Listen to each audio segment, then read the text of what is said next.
Hi, my name is Garrett McCullough, and I'm in Dr. Christensen's Accounting Ethics Seminar class. And at this time I will be presenting to you my personal resolution to Scenario 1, the age-old dilemma. Just to give you some background about this story, it begins with a girl named Suzanne who is working for an accounting firm. Suzanne's job is to audit loan files to check for collectability. Now, after several times of not being able to complete her tasks within the budgeted amount of time, Suzanne is growing very frustrated, and she confides in her colleague, Will, who is also the audit senior. Will implies to Suzanne that he does not check every file, but scans through several of them and then checks a few at a time. And this is how he completes his work in the amount of time necessary. And he suggests to Suzanne that she do the same. At this time, Suzanne is in a very difficult situation, because she does not want to do a subpar job with her auditing. However, she is growing very scared that if she continues to not be able to complete her work in the budgeted amount of time, she faces the possibility of being reprimanded or even possibly being let go. In order to find solutions to her problem, Suzanne turns to several of her friends.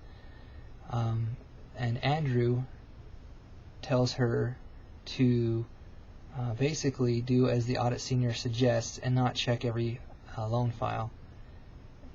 Boris suggests that she check every loan file and do a thorough job, but not charge for any additional hours over the budget amount of time that was required.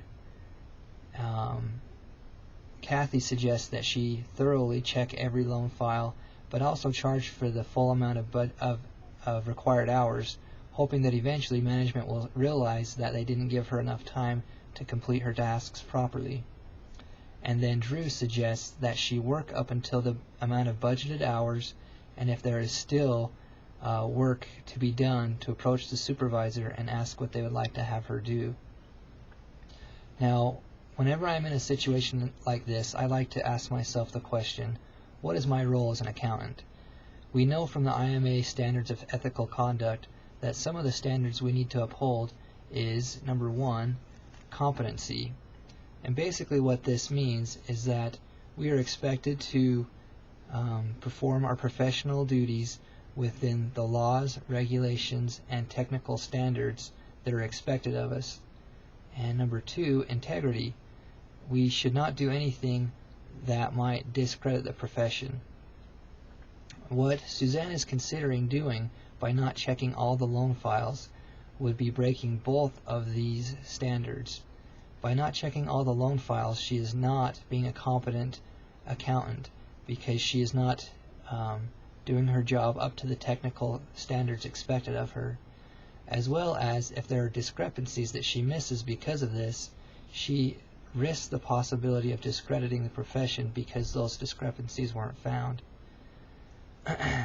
Another question I like to ask myself when in this situation is, would the information I'm considering be pertinent to investors, creditors, or shareholders?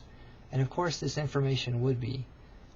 If there are discrepancies in the loan files, this could be important information that might persuade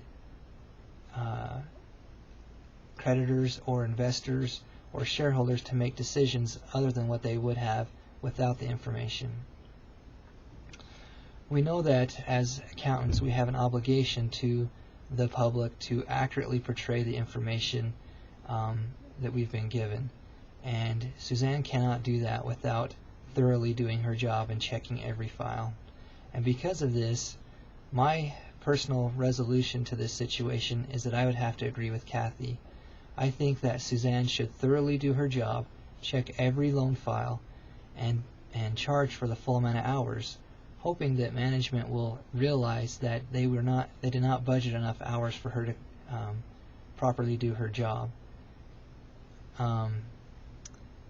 Also, this might provide an opportunity for them to realize that maybe Will, the audit senior, isn't doing an accurate job because he's able to finish in such a short amount of time. This is my personal resolution to this dilemma, scenario number 1, the age-old dilemma. Thanks.